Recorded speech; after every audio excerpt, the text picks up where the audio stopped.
1. 나는 6살 때 원시림에 관한 어떤 책에서 아주 근사한 그림을 본 적이 있다. 맹수를 통째로 삼키고 있는 보아구렁이 그림이었다. 그 책에는 이렇게 쓰여 있었다. 보아구렁이는 먹이를 씹지 않고 통째로 삼킨다. 그리고는 꼼짝도 하지 않고 6달 동안 잠을 자며 소화시킨다. 나는 그 글을 읽고 밀림 속 모험에 대해 한참을 상상했다. 그리고 색연필을 꺼내 생애 첫 그림을 그렸다. 나는 내가 그린 걸작 그림 1호를 어른들에게 보여주며 무섭지 않냐고 물어보았다. 어른들은 시큰둥해하며 모자가 뭐가 무섭다는 거니? 하고 대답했다. 내 그림은 모자가 아니었다. 분명히 코끼리를 소화시키는 보아구렁이었다. 그래서 나는 어른들이 알아볼 수 있도록 보아구렁이의 뱃속을 그렸다. 어른들은 언제나 설명을 해주어야만 하니까. 내 그림 2호는 이랬다. 어른들은 속이 보이든 보이지 않던 보아구렁이 그림은 집어치우고 지리나 역사, 계산, 문법에 관심을 가져보는 게 어떻겠느냐고 충고했다. 결국 나는 6살의 화가라는 멋진 직업을 포기했다. 내 그림 1호와 2호가 성공하지 못한 것에 크게 낙심했기 때문이다. 어른들은 언제나 스스로는 아무것도 이해하지 못한다. 아이들이 몇 번이고 자꾸 설명해야 하니 참 지치는 노릇이다. 결국 나는 다른 직업을 선택해야만 했고 비행기 조종하는 법을 배웠다. 세계 거의 모든 곳을 날아다녔다. 그런 면에서 지리는 정말 큰 도움이 되었다. 한번 슬쩍 보고도 중국과 애리조나를 구별할 수 있었으니까. 밤에 길을 잃었을 때 아주 유용한 기술이었다. 그렇게 나는 평생 수많은 어른들과 만나며 살아왔다. 가까이서 그들을 지켜볼 기회가 많았지만 그들에 대한 생각이 딱히 더 좋아지지는 않았다. 조금 총명해 보이는 사람을 만날 때면 나는 늘 간직해오던 내 그림 1호를 꺼내 그 사람을 시험해 보곤 했다. 정말 무언가 이해할 줄 아는 사람인지 알고 싶었기 때문이다. 하지만 언제나 대답은 모자로군요 하는 것이었다. 그러면 나는 그에게 보아구렁이나 원시림, 별에 대한 이야기는 꺼내지 않았다. 그가 이해할 수 있는 브리즈나 골프, 정치나 넥타이 같은 것들에 대해 이야기했다. 그러면 그 어른은 아주 착실한 청년을 알게 되었다면서 기뻐했다. 2. 나는 마음을 터놓고 진정한 이야기를 나눌 상대 없이 홀로 살아왔다. 6년 전 사하라 사막에서 비행기가 고장나기 전까지는 말이다. 엔진 부품 하나가 부서져 버렸다. 기술자도 승객도 없이 나 혼자서 그 어려운 수리를 해내야 했다. 그것은 나에게 죽느냐 사느냐의 문제였다. 마실 물도 일주일치밖에 없었다. 첫날 밤 나는 사람 사는 곳에서 수천 마일이나 떨어진 사막에서 잠이 들었다. 망망대해 뗏목 위에 표류자보다도 더 고립된 처지였다. 그런데 해가 뜰 무렵 작고 이상한 목소리가 나를 깨웠을 때 내가 얼마나 놀랐는지 상상이 되는가. 그 목소리는 이렇게 말했다.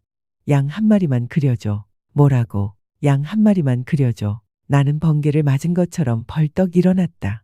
눈을 비비고 주위를 잘 살펴보았다.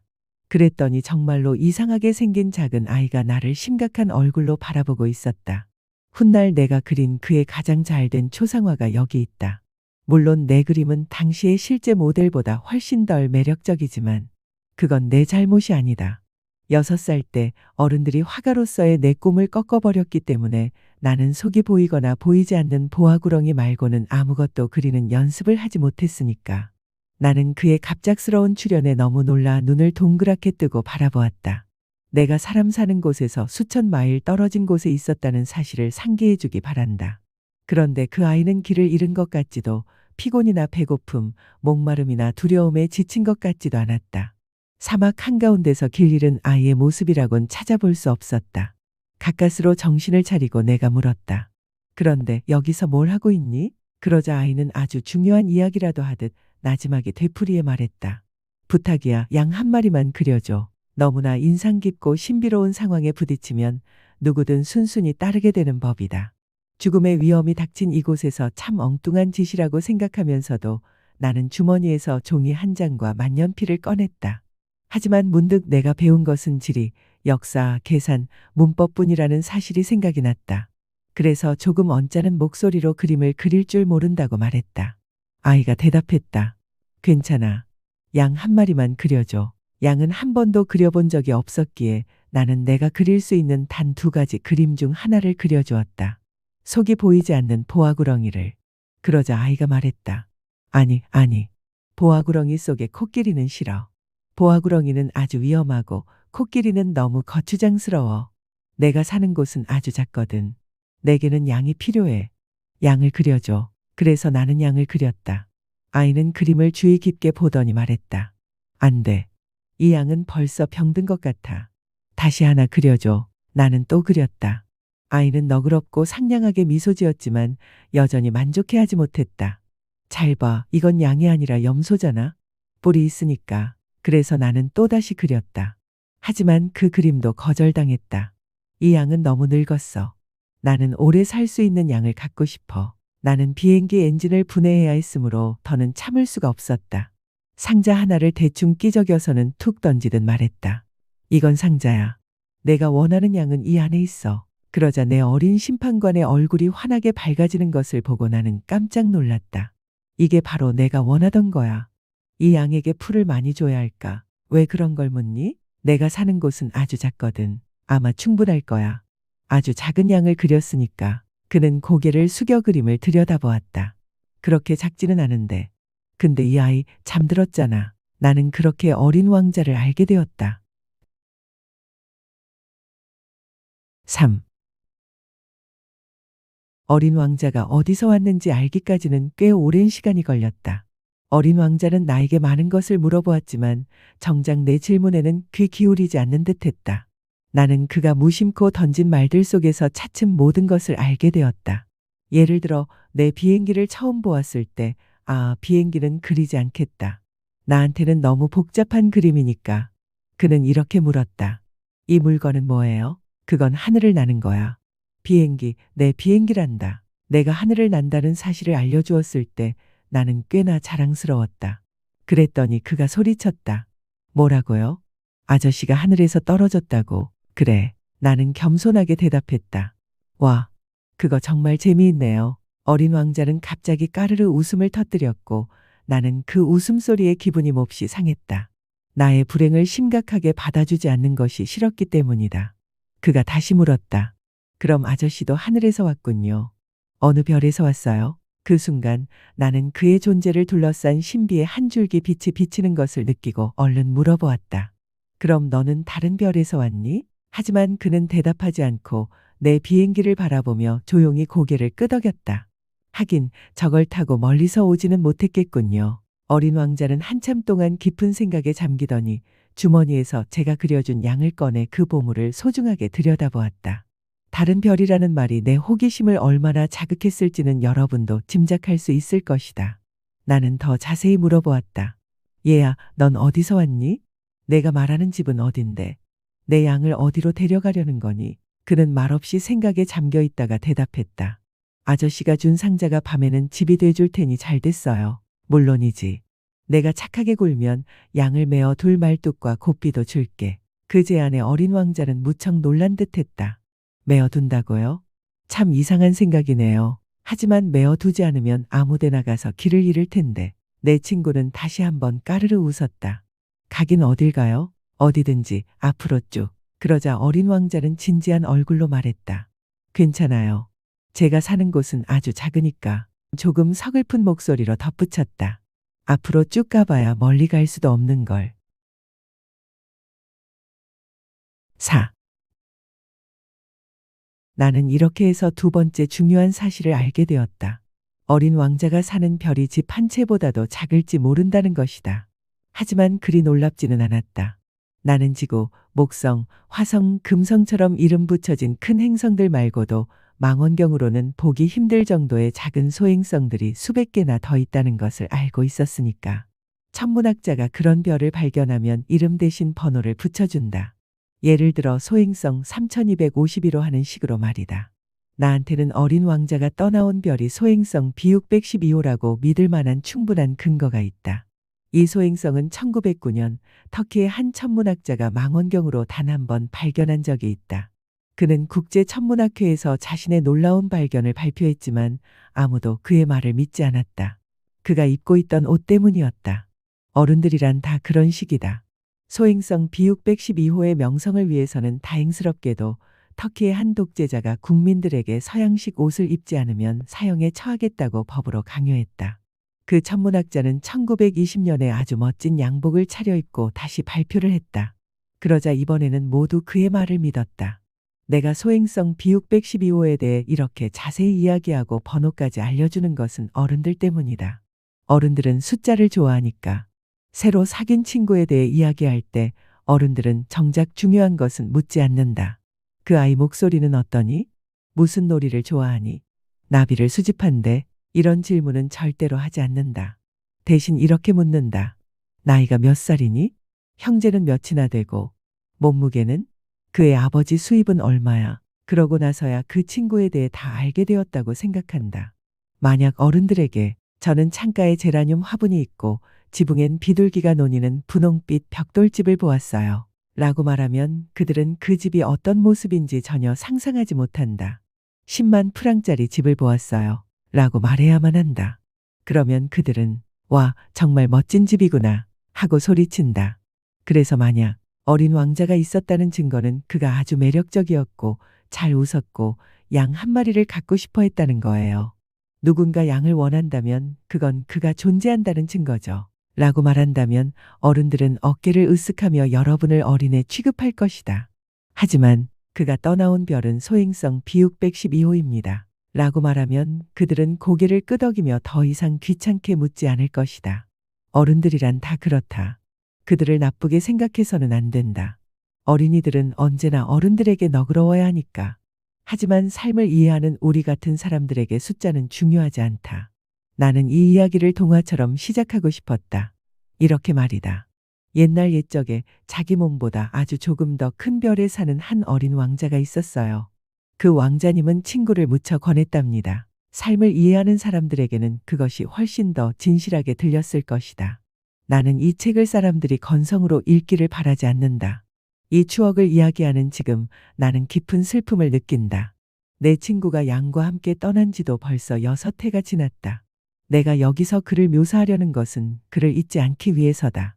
친구를 잊는다는 것은 슬픈 일이니까. 누구나 친구를 가질 수 있는 것은 아니다. 만약 친구를 잊는다면 나 또한 숫자밖에 모르는 어른들처럼 되어버릴지도 모르니까. 내가 다시 물감과 연필을 산 것도 바로 그 때문이다. 6살 때 보아구렁이 말고는 아무것도 그려본 적 없는 사람이 이 나이에 다시 그림을 시작한다는 건 정말 힘든 일이다. 물론 되도록 실물에 가깝게 그리려고 노력하겠지만 꼭 성공하리라는 자신은 없다. 어떤 그림은 제법 괜찮지만 다른 그림은 전혀 닮지 않았기 때문이다. 어쩌면 중요한 부분을 잘못 그릴지도 모른다. 하지만 너그러이 용서해줘야 한다. 내 친구는 한 번도 설명을 해준 적이 없었으니까. 어쩌면 그 아이는 내가 자기와 비슷한 사람이라고 생각했는지도 모르겠다. 하지만 불행히도 나는 상자 속의 양을 볼 수가 없다. 나도 조금은 어른들을 닮아버렸나 보다. 아마 나이가 들어서겠지. 오. 나는 어린 왕자의 별과 여행에 대해 날마다 조금씩 더 알게 되었다. 그가 무심코 하는 말들을 통해 서서히 알게 된 것이다. 사흘째 되던 날 바오밥 나무의 비극을 알게 된 것도 바로 양 덕분이었다. 어린 왕자는 깊은 고민이라도 생긴 듯 느닷없이 물었다. 양이 어린 나무를 먹는다는 게 정말이에요? 그럼 정말이지. 아, 그럼 잘 됐네요. 양이 어린 나무를 먹는다는 사실이 왜 그렇게 중요한지 나는 이해할 수 없었다. 하지만 어린 왕자는 말을 이었다. 그럼 바오밥 나무도 먹겠네요. 나는 어린 왕자에게 바오밥 나무는 작은 묘목이 아니라 성당처럼 거대한 나무여서 코끼리 떼를 데려와도 한 그루를 다 먹어치우지 못할 거라고 일러주었다. 코끼리 떼라는 말에 어린 왕자는 웃으며 말했다. 코끼리들을 차곡차곡 포개 놓아야겠네요. 그리고는 현명하게 덧붙였다. 바오밥 나무도 커지기 전에는 작잖아요. 물론이지. 그런데 왜 양이 바오밥 나무를 먹어야 한다는 거니? 어린 왕자는 에이 참 하며 너무나 당연한 걸 묻는다는 듯이 대꾸했다. 나는 혼자서 그 수수께끼를 푸느라 한참 머리를 써야만 했다. 알고 보니 어린 왕자의 별에는 다른 모든 별처럼 좋은 풀과 나쁜 풀이 있었다. 따라서 좋은 풀에 좋은 씨앗과 나쁜 풀에 나쁜 씨앗들이 있었던 것이다. 하지만 씨앗은 눈에 보이지 않는다. 땅속 비밀스러운 곳에 잠들어 있다가 어느 날 문득 깨어나고 싶은 충동에 사로잡힌다. 그러면 기지개를 켜고 해를 향해 해맑고 귀여운 작은 싹을 쏙 내민다. 그것이 문화 장미의 싹이라면 그냥 둬도 좋지만 나쁜 식물의 싹일 경우에는 눈에 띄는 즉시 뽑아버려야 한다. 그런데 어린 왕자의 별에는 무서운 씨앗이 있었다. 바로 바오밥 나무의 씨앗이었다. 그 별의 땅은 온통 그 씨앗 투성이었다. 바오밥 나무는 너무 늦게 손을 쓰면 영영 없앨 수가 없다. 별 전체를 뒤덮고 뿌리로 별의 구멍을 뚫어버린다. 그래서 별이 작은데 바오밥 나무가 너무 많으면 별은 산산조각 나고 마는 것이다. 훗날 어린 왕자는 내게 말했다. 그건 규율의 문제예요. 아침에 몸단장을 끝내면 정성을 다해 별도 단장해줘야 해요. 장미 덤불과 구별할 수 있게 되는 즉시 규칙적으로 바오밥 나무를 뽑아줘야 하거든요. 아주 어릴 땐 장미와 아주 비슷하게 생겼어요. 귀찮은 일이지만 아주 쉬운 일이기도 하죠. 그리고는 아이들 머릿속에 이 사실이 꼭 박히도록 예쁜 그림을 하나 그려달라고 부탁했다. 아이들이 언젠가 여행을 할 때 도움이 될 거예요. 해야 할 일을 뒤로 미루는 게 괜찮을 때도 있지만 바오밥 나무의 경우엔 그랬다간 큰 재앙이 되거든요.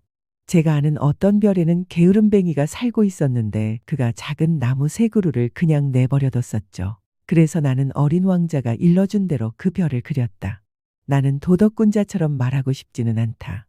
하지만 바오밥 나무의 위험은 사람들이 잘 모르고 소행성에서 길을 잃을 경우 겪게 될 위험은 너무나도 크기에 처음으로 평소의 신중함을 버리고 이렇게 말하려고 한다.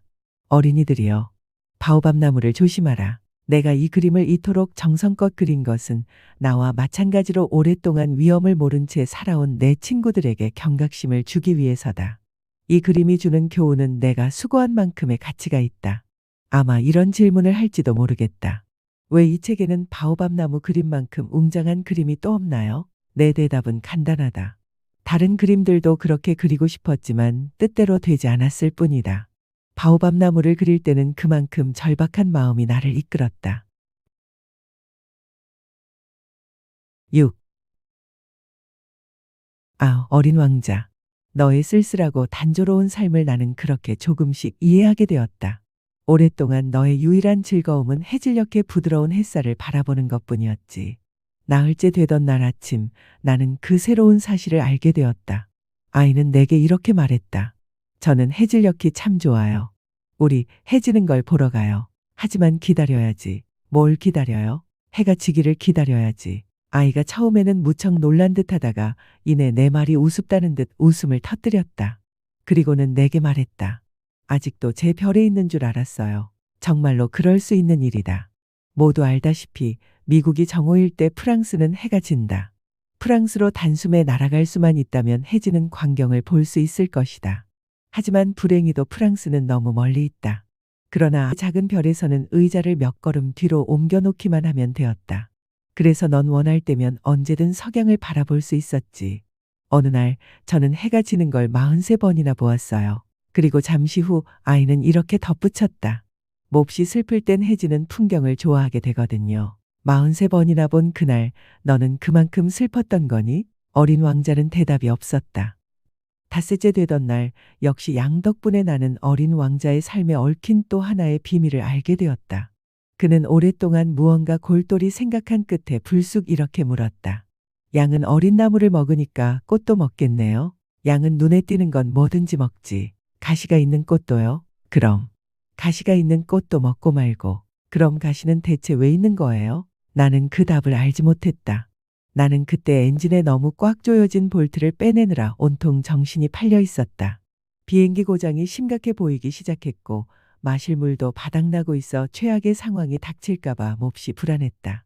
가시는 대체 뭐에 쓰는 거죠? 어린 왕자는 한번 시작한 질문을 절대 포기하는 법이 없었다. 나는 볼트 때문에 신경이 곤두서서 되는 대로 대답해버렸다. 가시는 아무짝에도 쓸모없어. 그냥 꽃들이 심술을 부리는 것뿐이야. 잠시 침묵이 흐른 뒤 어린 왕자는 원망이 가득한 목소리로 쏘아붙였다. 그 말은 믿지 않아요. 꽃들은 연약하고 순수해요. 자신들이 할 수 있는 방법으로 스스로를 지키는 거예요. 가시가 있으면 자기가 무서운 존재가 된다고 믿는 거죠. 나는 아무 대꾸도 하지 않았다. 그 순간 속으로 이 볼트가 계속 안 빠지면 망치로 쳐서라도 뽑아내야겠다고 생각하고 있었다.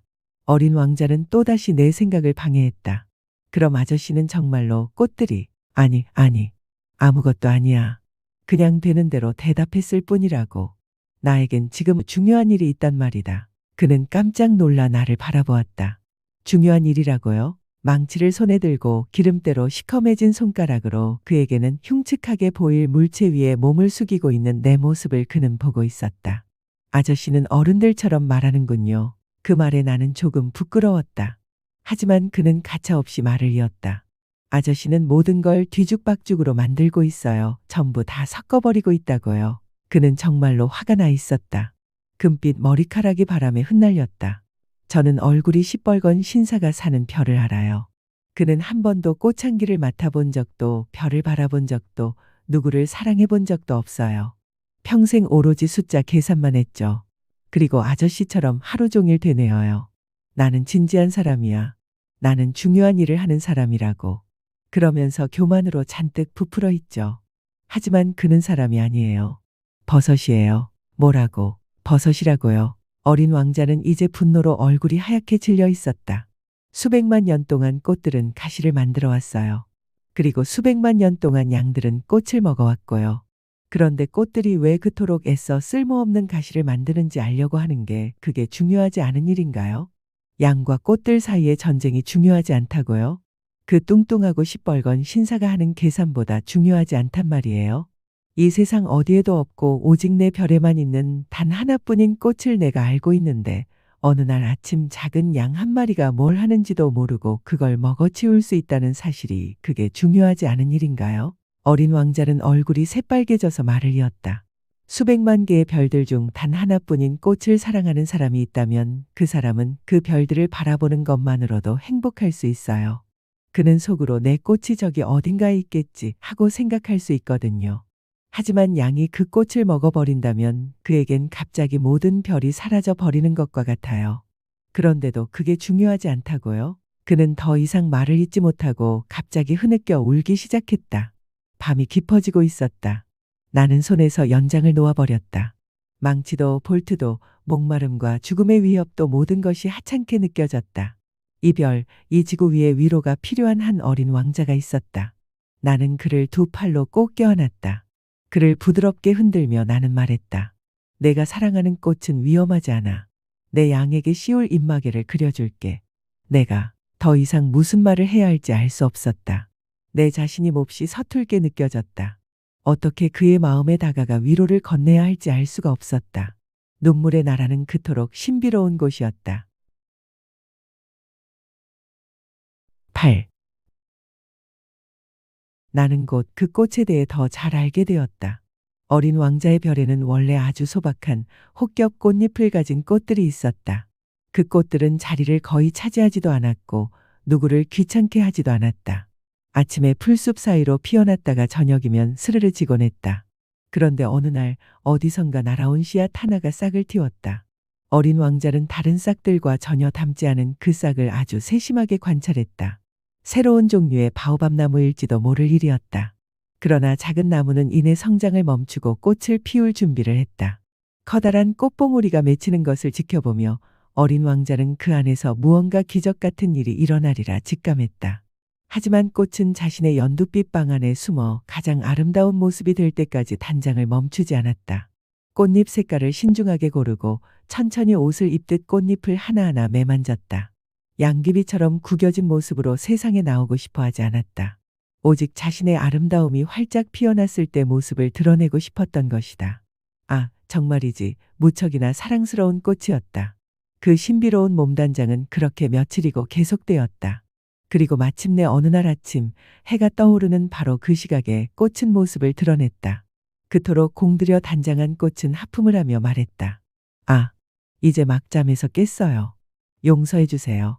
머리가 온통 헝클어졌네요. 어린 왕자는 감탄을 감추지 못했다. 정말 아름다우시군요. 그렇죠? 그리고 전 해와 같은 시간에 태어났답니다. 꽃이 상냥하게 대답했다. 어린 왕자는 그 꽃이 아주 겸손하지는 않다는 것을 눈치챘지만 너무나 감동적인 모습이 아닌가. 잠시 후 꽃이 다시 말했다. 아침 식사 시간인 것 같네요. 괜찮으시다면 저를 좀 챙겨주시겠어요? 몹시 당황한 어린 왕자는 신선한 물이 담긴 물뿌리개를 찾아와 꽃에게 물을 주었다. 이렇듯 꽃은 태어날 때부터 까다로운 허영심으로 그를 괴롭혔다.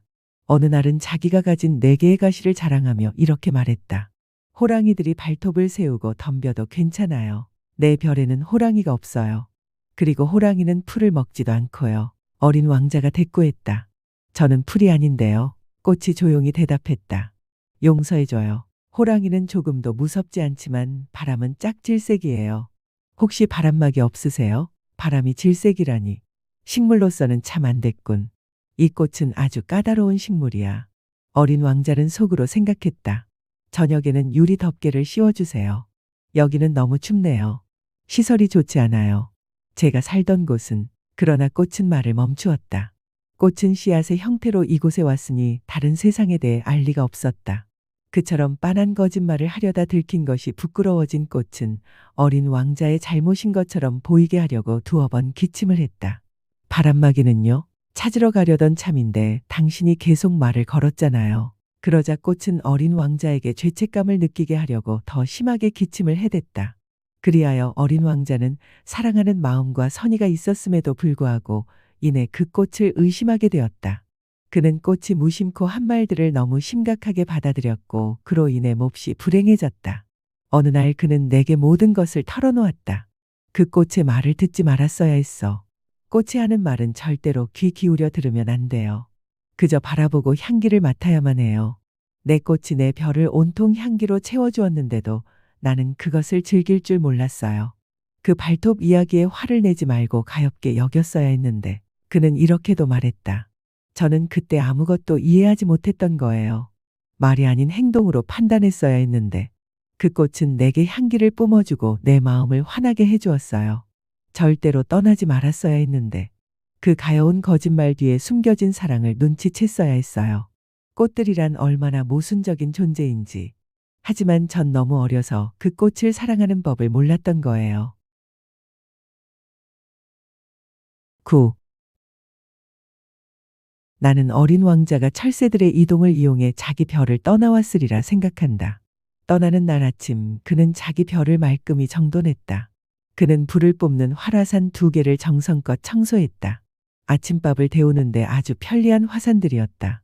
그에게는 불이 꺼진 사화산도 하나 있었는데 어떻게 될지 알 수 없는 일이라며 그 화산도 깨끗이 쑤셔 놓았다. 화산을 잘 청소해두면 폭발 없이 부드럽고 규칙적으로 타오른다. 화산의 폭발이란 병난로의 불과 같은 것이다. 물론 지구에 사는 우리는 화산을 청소하기엔 너무나 작다.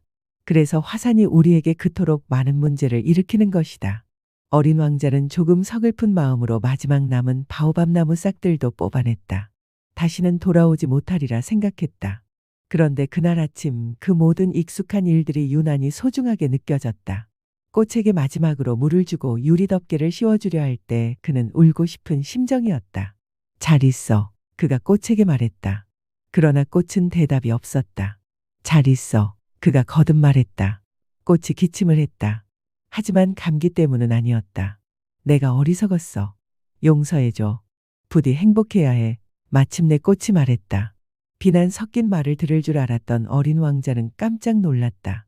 그는 유리 덮개를 손에 든 채 어쩔 줄 모르고 서 있었다. 꽃의 그 조용한 다정함을 이해할 수가 없었다. 그래, 난 너를 좋아해.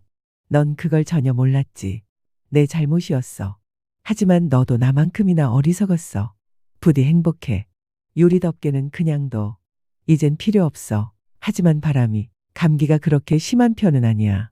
밤에 서늘한 공기가 내게 좋을 거야. 나는 꽃이니까. 하지만 동물들이 나비를 만나려면 벌레 2~3마리쯤은 견뎌야지. 나비는 무척 아름답다던데. 나비가 아니라면 누가 나를 찾아주겠어? 너는 멀리 떠나 있을 테고. 큰 짐승들은 두렵지 않아. 내게는 발톱이 있으니까. 그러면서 꽃은 순진하게 4개의 가시를 보여주었다. 그리고 말을 이었다. 그렇게 꾸물거리지 마. 신경질 나니까. 떠나기로 했으면 어서 가. 꽃은 우는 모습을 어린 왕자에게 보이고 싶지 않았던 것이다. 그토록 자존심이 강한 꽃이었다. 10. 그는 소행성 325, 326, 327, 328, 329, 330호가 모여있는 지역으로 갔다. 일거리도 찾고 견문도 넓힐 생각으로 그 별들부터 방문하기 시작했다.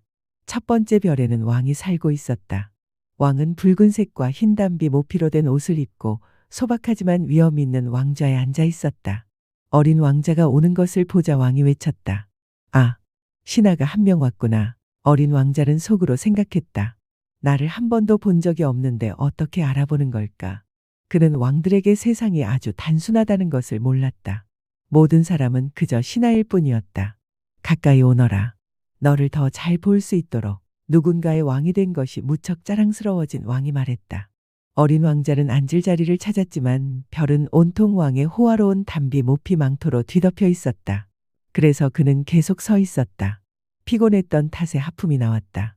왕 앞에서 하품하는 것은 예의에 어긋난다. 하품을 그만오라. 참을 수가 없어요.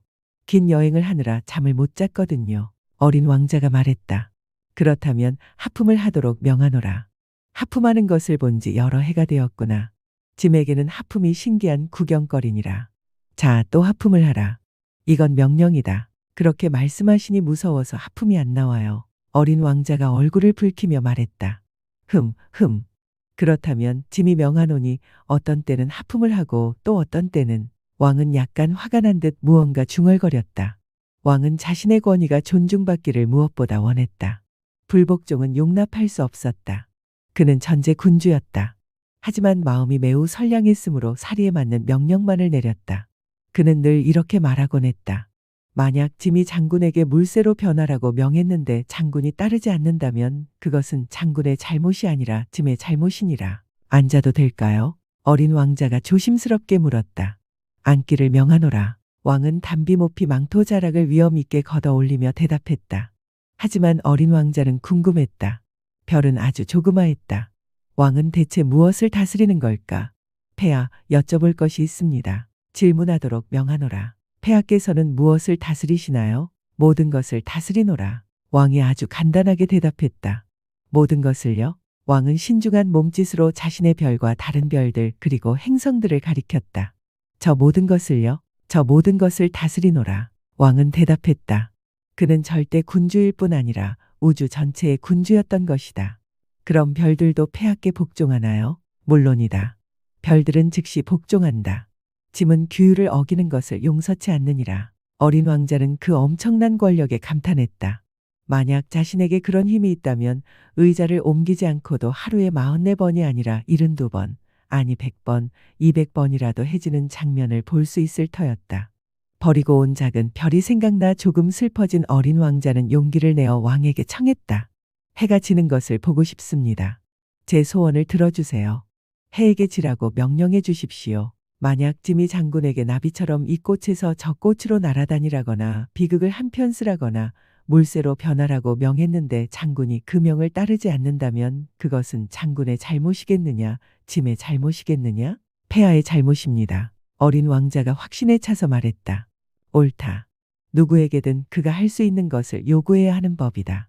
권위는 무엇보다 이치에 근거해야 한다. 만약 짐이 백성들에게 바다에 몸을 던지라고 명한다면 그들은 혁명을 일으킬 것이다. 짐이 복종을 요구할 권리가 있는 것은 짐의 명령이 사리에 맞기 때문이다. 왕이 말을 이었다. 그럼 제가 해지는 것을 보게 해달라고 한 것은요? 한 번 한 질문은 절대 잊지 않는 어린 왕자가 상기시켰다. 해지는 것을 보게 해주마. 짐이 요구하겠다. 하지만 짐의 통치술에 따라 조건이 갖추어지기를 기다리겠다. 언제쯤 되나요? 어린 왕자가 물었다.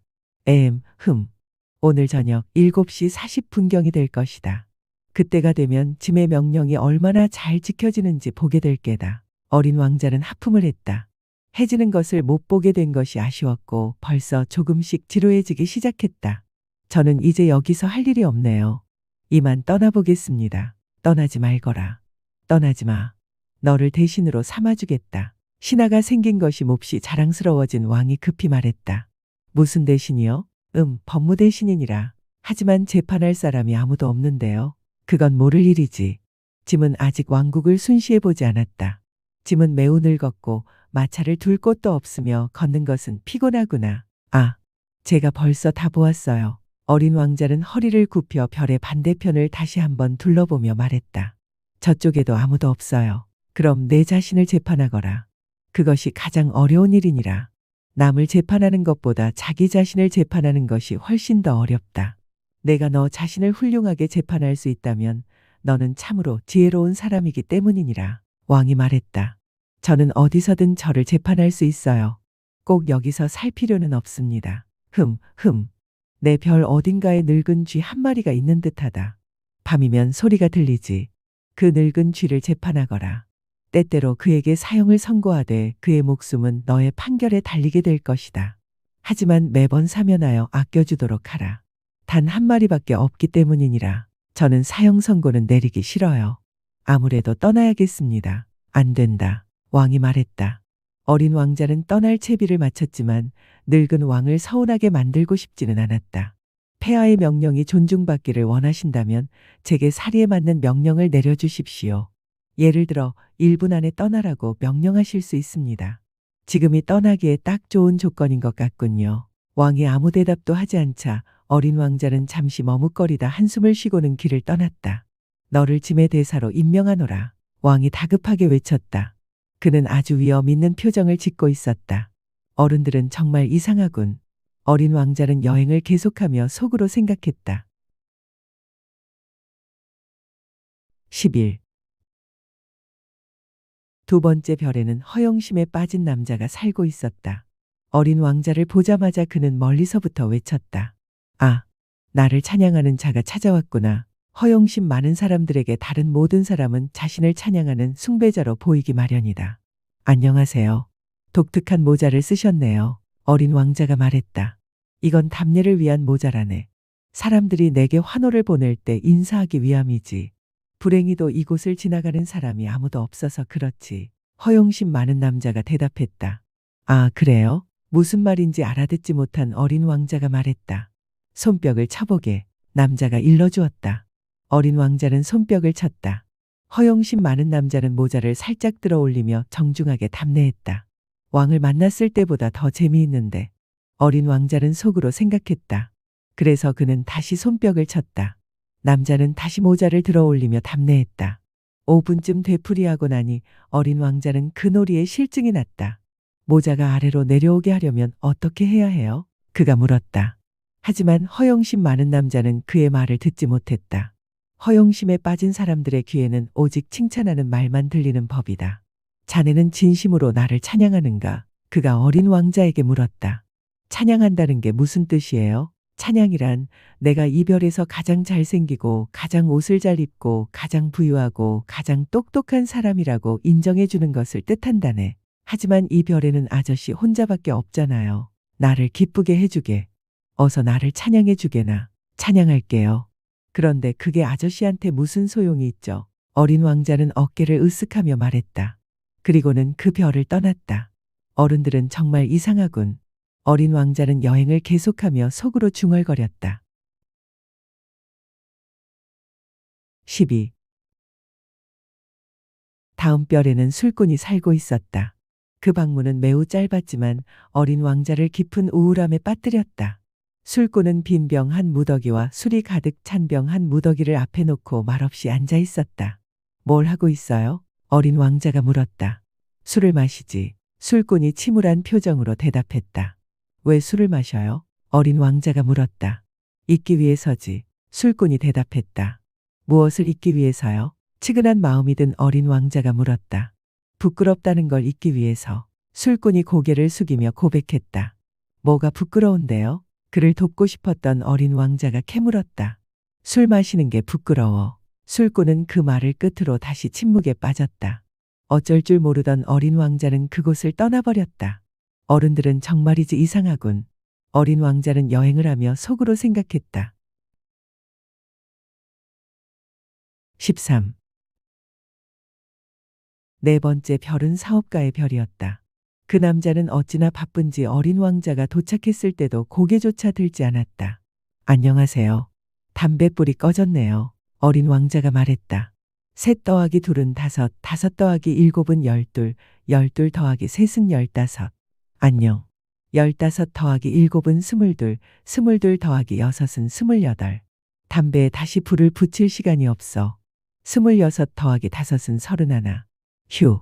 그러니까 총 5억 162만 2,731이 되는군. 5억이요? 5억이 뭐예요? 응? 아직 거기 있었나? 5억 100만 생각이 안 나는군. 너무 바빠서 말이야. 나는 중요한 일을 하는 사람이거든. 쓸데없는 소리 할 시간이 없어. 2 더하기 5은 7.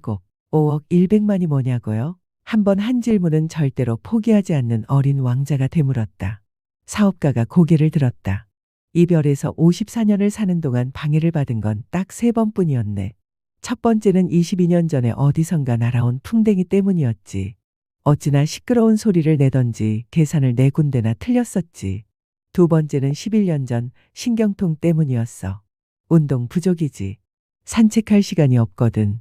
나는 중요한 일을 하는 사람이니까. 그리고 3번째가 바로 지금이군. 어디까지 했더라? 5억 100만. 5억 100만이 뭐냐고요? 사업가는 조용히 일하기는 글렀다고 생각했다. 하늘에서 가끔 볼 수 있는 그 작은 것들 말일세. 팔이요? 아닐세. 반짝거리는 작은 것들 말이야. 꿀벌이요? 아니지. 게으름뱅이들을 몽상에 빠지게 만드는 그 금빛 나는 작은 것들. 하지만 나는 중요한 일을 하는 사람이야. 몽상에 잠길 시간이 없다고. 아, 별 말씀이군요. 바로 그거야. 별. 그 5억 개의 별을 가지고 뭘 하는데요? 5억 162만 31개라네. 나는 중요한 일을 하는 사람이고 아주 정확하지. 그래서 그 별들을 가지고 뭘 하냐고요? 뭘 하냐고. 네, 아무것도 안 해. 그것들을 소유하고 있지. 별을 소유한다고요? 그렇다네. 하지만 제가 아는 어떤 왕들은 소유하는 게 아니야. 다스리는 거지. 아주 다른 이야기라네. 별을 소유하는 게 아저씨한테 무슨 소용이 있어요? 부자가 되는데 소용이 있지. 부자가 되어서는요? 다른 별이 발견되면 그걸 사는데 소용이 되지. 이 사람도 그 술꾼과 비슷하게 생각하는군. 어린 왕자는 생각했다. 그는 질문을 계속했다. 별을 어떻게 소유할 수 있죠? 그 별들이 누구의 것이냔 말인가? 사업가가 투덜대듯 되물었다. 글쎄요. 누구의 것도 아니겠죠. 그렇다면 내 것이지. 내가 제일 먼저 그 생각을 했으니까. 그 생각만 하면 아저씨 것이 되는 거예요? 물론이지. 주인이 없는 다이아몬드를 자네가 발견하면 그건 자네 것이 되는 거야. 주인이 없는 섬을 발견하면 그 섬은 자네 소유가 되는 거고. 어떤 아이디어를 가장 먼저 생각해 내 특허를 내면 그건 자네 소유가 되는 걸세. 그래서 내가 별들을 소유하는 거야. 나보다 먼저 별을 소유하겠다고 생각한 사람이 아무도 없었거든. 그건 그렇네요. 그런데 그 별들을 가지고 뭘 하세요? 어린 왕자가 말했다. 관리하지. 세고 또 세고. 아주 힘든 일이야. 하지만 나는 진지한 사람이니까. 어린 왕자는 여전히 만족스럽지 않았다. 제가 목도리를 소유하고 있다면 그건 목에 두를 수 있어요. 제가 꽃을 소유하고 있다면 그 꽃을 꺾을 수도 있고요. 하지만 아저씨는 별들을 꺾을 수는 없잖아요. 꺾을 수는 없지. 하지만 은행에 예금할 수는 있다네. 그게 무슨 말이에요? 내 별들의 숫자를 작은 종이에 적어서 그걸 서랍에 넣고 자물쇠로 잠근다는 뜻이지. 그게 다예요? 그게 다일세. 재미있군. 꽤 시적이긴 한데 그렇게 진지한 일은 아닌 것 같아. 어린 왕자는 생각했다. 어린 왕자는 중요한 일에 대해 어른들과는 아주 다른 생각을 가지고 있었다. 저는요, 제가 소유한 꽃에게 매일 물을 줘요. 제가 소유한 3개의 화산은 매주 청소를 해주고요. 불 꺼진 화산도 청소해주죠. 어떻게 될지 모르는 일이니까요. 내가 그들을 소유하는 건 내 화산들과 내 꽃에게 유익한 일이에요. 하지만 아저씨는 별들에게 아무런 유익함도 주지 못하잖아요. 사업가는 입을 열었지만 아무 대답도 하지 못했다. 그래서 어린 왕자는 그 별을 떠났다. 어른들은 정말이지 유별나군. 어린 왕자는 여행을 계속하며 혼자 중얼거릴 뿐이었다. 14. 5번째 별은 아주 흥미로웠다. 이제까지 본 별들 중 가장 작은 별이었다. 가로등 하나와 가로등 켜는 사람, 즉 점등원이 설 자리밖에 없었다. 어린 왕자는 집도 사람도 없는 하늘 한구석의 그 별에서 가로등과 점등원이 무슨 소용이 있는지 도무지 이해할 수 없었다. 그렇지만 속으로 생각했다. 이 사람은 어리석어 보일지도 몰라. 그래도 왕이나 허영심 많은 남자, 술꾼이나 사업가보다는 덜 어리석어. 적어도 그의 일에는 의미가 있으니까. 가로등을 켤 때면 그는 별 하나나 꽃 한 송이를 새로 피어나게 하는 것과 같아. 가로등을 끌 때면 그 꽃이나 별을 잠들게 하는 것이고, 이건 아주 아름다운 직업이야. 아름답기 때문에 진실로 유익한 일이지. 그 별에 다가간 그는 점등원에게 공손히 인사했다. 안녕하세요. 왜 방금 가로등을 끄셨어요? 명령일세. 안녕. 점등원이 대답했다. 명령이요? 내 가로등을 끄라는 명령이지. 잘 자게. 그리고 그는 다시 불을 켰다. 그런데 왜 지금 다시 켜셨어요? 명령이야. 점등원이 대답했다. 무슨 말씀인지 모르겠어요. 어린 왕자가 말했다. 이해할 것 없어. 명령은 명령이니까. 잘 자게. 점등원이 말했다. 그리고는 가로등을 껐다. 그는 붉은 체크무늬 손수건으로 이마에 땀을 닦았다. 정말 고된 직업이야. 전에는 괜찮았는데 아침에 불을 끄고 저녁에 켰지. 남는 낮 시간에는 쉬고 밤 시간에는 잠을 잘 수 있었거든. 그럼 그 후에 명령이 바뀌었나요? 명령은 그대로인데 그게 문제야. 별이 해마다 점점 더 빨리 도는데 명령은 바뀌지 않았어. 그래서요? 그래서 이제는 별이 1분에 한 바퀴씩 도니 쉴 틈이 단 1초도 없어. 1분마다 한 번씩 껐다 켰다 해야 하는 거지. 그거 참 이상하네요. 아저씨 별에서는 하루가 1분이군요. 이상할 것 하나 없네. 우리가 이야기하는 동안 벌써 한 달이 지났어. 한 달이요? 그래. 30분 그러니까 30일이지. 잘 자게. 그리고 그는 다시 가로등을 켰다. 어린 왕자는 그를 바라보았다. 명령에 그토록 충실한 점등원이 마음에 들었다. 문득 의자를 뒤로 물리며 해지는 것을 보던 옛일이 떠올랐다. 그는 이 친구를 도와주고 싶었다. 저기요, 쉬고 싶을 때 쉴 수 있는 방법이 있어요. 언제나 쉬고 싶지. 점등원이 말했다. 사람은 성실하면서도 동시에 게으르고 싶을 수 있는 법이다. 어린 왕자는 말을 이었다. 아저씨 별은 아주 작으니까 3걸음만 걸으면 한 바퀴를 돌 수 있어요. 언제나 햇빛 속에 머물고 싶으면 그저 천천히 걷기만 하면 돼요. 쉬고 싶을 때 걷는 거예요. 그러면 하루가 원하는 만큼 길어질 거예요. 그건 별 도움이 안 되겠군. 내가 인생에서 가장 원하는 건 잠자는 거니까. 점등원이 말했다. 안 됐네요. 어린 왕자가 말했다. 안 됐지. 잘 자게. 점등원이 말하고는 가로등을 껐다. 저 사람은 왕이나 허영심 많은 남자, 술꾼이나 사업가 같은 다른 모든 사람에게 멸시를 받겠지. 하지만 우스꽝스러워 보이지 않는 유일한 사람이야. 그건 아마 그가 자기 자신이 아닌 다른 일에 몰두하기 때문일 거야. 어린 왕자는 더 멀리 여행을 계속하며 생각했다. 그는 아쉬움에 한숨을 쉬며 이런 생각도 했다. 내가 친구로 삼을 수 있었던 유일한 사람이었는데. 하지만 그의 별은 너무 작아. 2사람이 있을 자리가 없거든. 어린 왕자가 그 별을 떠나오며 가장 아쉬워했던 것은 하루에 1440번이나 해가 지는 것을 볼 수 있다는 사실이었다. 그는 그 사실을 차마 자신에게도 고백하지 못했다. 15. 6번째 별은 이전 별보다 10배나 더 컸다. 그곳에는 아주 두꺼운 책을 쓰고 있는 한 늙은 신사가 살고 있었다. 오, 탐험가가 왔군. 어린 왕자를 본 그가 소리쳤다. 어린 왕자는 테이블에 걸터 앉아 숨을 고르게 했다. 그는 벌써 아주 긴 여행을 한참이었다. 어디서 오는 길인가? 늙은 신사가 물었다. 이 두꺼운 책은 뭐예요? 여기서 뭘 하고 계세요? 어린 왕자가 물었다. 나는 지리학자란다. 신사가 말했다. 지리학자가 뭐예요? 바다, 강, 도시, 산, 사막이 어디에 있는지 아는 학자지. 그거 정말 흥미롭네요. 정말 제대로 된 직업 같아요. 어린 왕자는 지리학자의 별을 한번 휘둘러 보았다. 그는 이제껏 그렇게 장엄한 별을 본 적이 없었다. 할아버지 별은 정말 아름답네요. 혹시 바다도 있나요? 그건 알 수 없지. 지리학자가 말했다. 아, 어린 왕자는 실망했다. 그럼 산은요? 알 수 없단다. 도시와 강과 사막은요? 그것도 알 수 없지. 지리학자가 말했다. 하지만 할아버지는 지리학자잖아요. 그렇지. 하지만 나는 탐험가가 아니거든. 내게는 탐험가가 한 명도 없단다. 도시, 강, 산, 바다, 대양, 사막의 수를 세러 다니는 건 지리학자의 일이 아니야. 지리학자는 너무 중요한 사람이어서 돌아다닐 수가 없단다. 서재를 떠나지 않아. 서재에서 탐험가들을 만나 질문을 하고 그들의 기억을 기록하지. 그 기억들 중에 흥미로운 것이 있으면 그 탐험가의 품행을 조사한단다. 그건 왜요? 거짓말하는 탐험가는 지리책에 엄청난 재앙을 불러올 테니까. 술을 너무 많이 마시는 마찬가지고. 그건 또 왜요? 어린 왕자가 물었다. 술 취한 사람에게는 세상이 2개로 보이기 때문이지. 그러면 지리학자가 산이 하나뿐인 곳에 두 개를 기록하게 될지도 모르잖니. 제가 아는 어떤 사람도 나쁜 탐험가가 되겠네요. 어린 왕자가 말했다. 그럴 수 있지.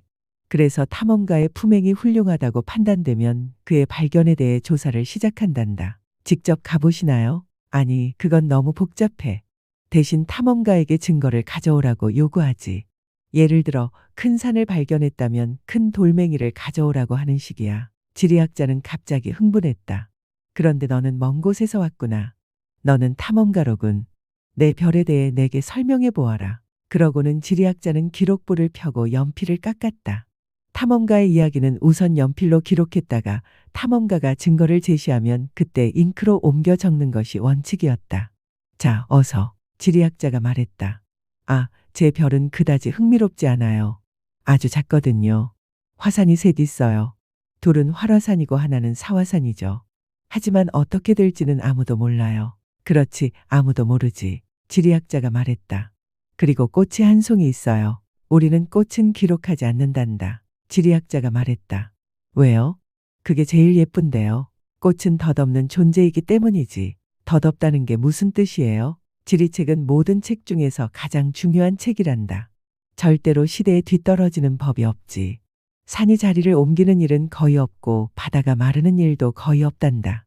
우리는 영원한 것들을 기록하거든. 하지만 불 꺼진 화산이 다시 깨어날 수도 있잖아요. 덧없다는 게 무슨 뜻이에요? 어린 왕자가 말을 가로막으며 물었다. 화산이 꺼졌든 깨어났든 우리에겐 마찬가지다. 우리에게 중요한 것은 산 그 자체지. 산은 변하지 않으니까. 그래서 덧없다는 게 무슨 뜻이냐고요? 한 번 한 질문은 절대로 포기하지 않는 어린 왕자가 되물었다. 그건 머지않아 사라질 위험에 처해 있다는 뜻이다. 제 꽃이 머지않아 사라질 위험에 처해 있다고요? 물론이지. 내 꽃은 덧없는 존재구나. 세상에 맞설 무기라고는 고작가시 내 개뿐인데. 그런데 나는 그런 꽃을 내 별에 홀로 남겨두고 왔구나. 어린 왕자는 생각했다. 그것이 그의 첫 번째 후회였다. 하지만 그는 다시 용기를 냈다. 어디를 방문하면 좋을까요? 그가 물었다. 지구라는 행성을 추천하마.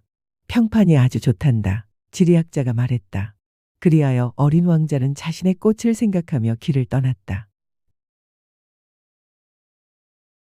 16. 그리하여 일곱 번째 별은 지구였다. 지구는 결코 평범한 별이 아니었다. 그곳에는 흑인 왕들을 포함하여 111명의 왕, 7,000명의 지리학자, 90만 명의 사업가, 750만 명의 술꾼, 3억 1,100만 명의 허영심 많은 사람들, 다시 말해 약 20억 명의 어른들이 살고 있었다. 지구가 얼마나 큰지 짐작하게 하려면 이런 이야기가 도움이 될 것이다. 전기가 발명되기 전에는 6대륙 전체에 무려 46만 2,511명의 가로등 점등원을 두어야만 했다. 조금 떨어진 곳에서 보면 그 광경은 실로 눈부셨다. 그들의 움직임은 오페라 발레처럼 장엄하고 질서정연했다. 맨 처음 뉴질랜드와 호주 점등원들의 차례가 온다. 그들이 등불을 켜고 나면 그들은 잠자리에 든다. 그러고 나면 중국과 시베리아의 점등원들이 춤을 추며 무대에 등장한다. 그들 역시 무대 뒤로 사라지고 나면 러시아와 인도의 점등원들이 뒤를 잇는다. 다음은 아프리카와 유럽, 그 다음은 남미, 또 그 다음은 북미의 점등원들 순서였다. 그리고 그들은 무대에 등장하는 순서를 단 한 번도 틀리는 법이 없었다. 정말 웅장한 광경이었다. 오직 북극의 단 하나뿐인 가로등 점등원과 남극에 있는 그의 동료만이 한가하고 평화로운 삶을 누렸다. 그들은 1년에 단 2번만 일했다. 17. 재치를 부리려다 보면 가끔은 사실과 조금 다른 말을 하게 될 때가 있다. 방금 내가 점등원들에 대해 한 이야기도 아주 정직한 것은 못 된다. 지구를 잘 모르는 사람에게 지구에 대한 잘못된 인상을 심어줄 수도 있다. 사실 사람들이 지구 위에서 차지하는 공간은 아주 작다. 지구에 사는 20억의 인구가 지폐에서처럼 바싹 붙어 선다면 가로 세로 20마일의 광장이면 충분할 것이다. 태평양의 아주 작은 섬 하나에 인류 전체를 모아 놓을 수도 있다. 물론 어른들은 이런 말을 믿지 않을 것이다. 그들은 스스로가 바오밥 나무처럼 거대해서 아주 넓은 공간을 차지한다고 생각하기 때문이다. 그러니 그들에게 직접 계산을 해보라고 하는 것이 좋다. 어른들은 숫자를 좋아하니까 분명 기뻐할 것이다. 하지만 여러분은 그 문제로 시간을 낭비할 필요는 없다. 쓸데없는 짓이다. 나를 믿어도 좋다. 어린 왕자는 지구에 처음 발을 디뎠을 때 사람이 한 명도 보이지 않아 무척 놀랐다. 혹시 다른 별에 잘못 찾아온 것은 아닌가 겁이 날 무렵 달빛 색깔의 고리 하나가 모래 위에서 움직이는 것이 보였다. 안녕. 어린 왕자가 무턱대고 말했다. 안녕. 뱀이 말했다. 내가 지금 어느 별에 와 있는 거니? 어린 왕자가 물었다. 지구란다. 아프리카지. 뱀이 대답했다. 아, 그럼 지구에는 사람이 아무도 없니? 여긴 사막이야. 사막엔 아무도 없어. 지구는 아주 크단다. 뱀이 말했다. 어린 왕자는 돌 위에 앉아 하늘을 올려다보았다. 별들이 저렇게 반짝이는 건 언젠가 누구나 자기 별을 다시 찾아갈 수 있게 하려는 걸까 궁금해. 내 별을 봐. 바로 우리 위에 있어. 그런데 어쩜 저렇게 멀리 있지? 아름답구나. 여긴 무엇 하러 왔니? 뱀이 말했다. 어떤 꽃하고 좀 문제가 있었어. 어린 왕자가 말했다. 아, 뱀이 말했다. 그리고 그들은 한동안 말이 없었다. 사람들은 어디에 있지? 사막은 좀 외롭구나. 어린 왕자가 마침내 다시 입을 열었다. 사람들 사이에서도 외롭기는 마찬가지란다. 뱀이 말했다. 어린 왕자는 뱀을 한참 바라보았다. 넌 참 이상하게 생긴 동물이구나. 손가락처럼 가늘고. 그가 말했다. 하지만 난 왕의 손가락보다 더 힘이 세단다. 뱀이 말했다. 어린 왕자는 미소를 지었다. 넌 힘세지 않아. 발도 없고 여행도 못하잖아. 나는 너를 배보다 더 멀리 데려다 줄 수 있어. 뱀이 말했다. 뱀은 어린 왕자의 발목을 팔찌처럼 휘감으며 말했다. 내가 건드리는 자는 누구든 그가 왔던 흙으로 돌려보내주지. 하지만 너는 순수하고 별에서 왔으니. 어린 왕자는 아무 대답도 하지 않았다. 이 단단한 지구 위에서 너무나 연약한 내 모습이 가엾구나. 언젠가 내 별이 너무 그리워지면 내가 너를 도와줄 수 있을 거야. 나는 무슨 말인지 잘 알겠어.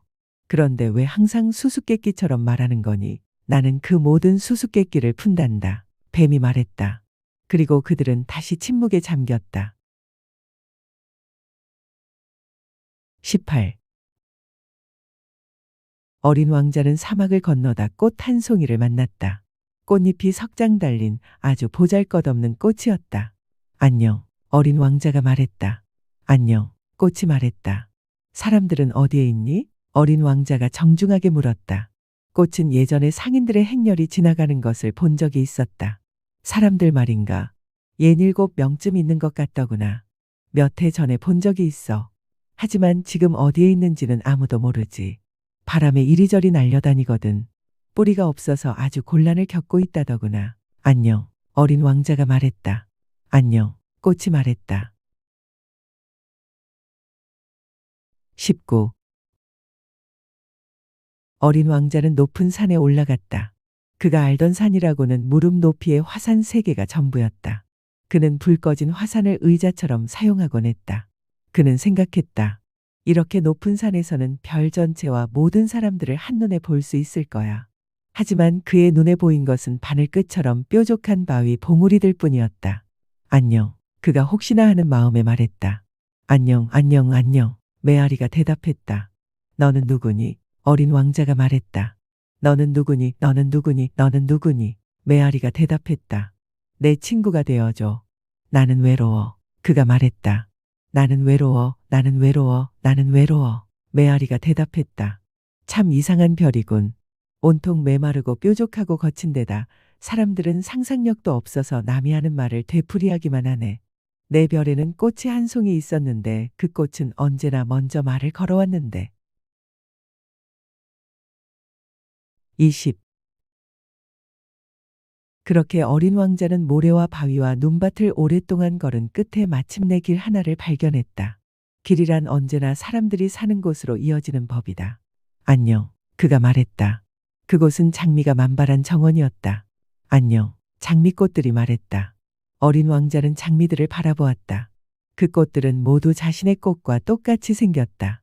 너희들은 누구니? 깜짝 놀란 어린 왕자가 물었다. 우리는 장미야. 장미꽃들이 말했다. 아, 어린 왕자는 깊은 불행을 느꼈다. 그의 꽃은 이 세상에 자기와 같은 꽃은 단 하나뿐이라고 말했었다. 그런데 바로 이곳에 똑같이 생긴 꽃이 5천 송이나 정원을 가득 채우고 있는 것이 아닌가. 내 꽃이 이걸 본다면 몹시 속상해할 거야. 어린 왕자는 생각했다. 창피해서 심하게 기침을 해대며 죽는 신용이라도 하겠지. 그럼 나는 간호해주는 척해야만 할 거고. 그러지 않으면 정말로 죽어버려서 내게 죄책감을 안겨줄지도 몰라. 그는 또 이렇게 생각했다. 세상에 단 하나뿐인 꽃을 가졌다고 생각해서 부자인 줄 알았는데 내가 가진 건 평범한 장미 한 송이였구나. 내 무릎 높이의 화산 3개와 그 꽃만으로는 위대한 왕자라고 할 수 없어. 그리고 그는 풀밭에 엎드려 울었다. 20일. 바로 그때 여우가 나타났다. 안녕. 여우가 말했다.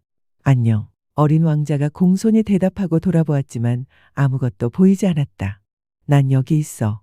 사과나무 밑에 목소리가 다시 들려왔다. 넌 누구니? 참 예쁘게 생겼구나. 어린 왕자가 말했다. 나는 여우야. 여우가 말했다. 이리 와서 나랑 같이 놀자. 나 너무 슬프거든. 어린 왕자가 제안했다. 나는 너와 놀 수 없어. 나는 길들여지지 않았거든. 여우가 말했다. 아, 미안해. 어린 왕자가 말했다. 그러나 잠시 생각한 뒤 그는 다시 물었다. 길들인다는 게 무슨 뜻이니? 넌 이곳 아이가 아니구나. 뭘 찾고 있니? 여우가 물었다. 사람들을 찾고 있어. 어린 왕자가 말했다.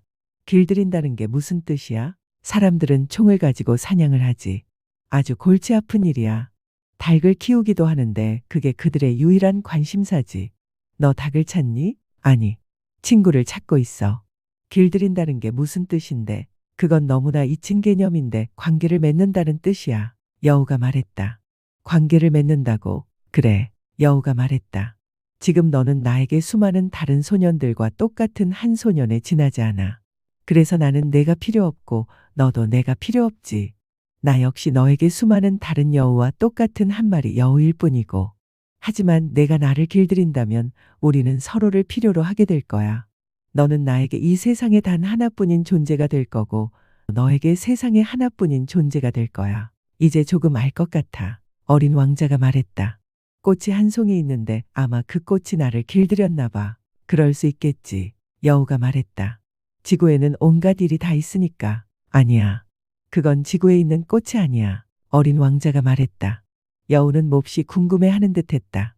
다른 별에서? 응. 그 별에는 사냥꾼이 있니? 아니, 없어. 그거 흥미로운데. 그럼 닭은? 없어. 완벽한 곳은 없구나. 여우가 한숨을 쉬었다.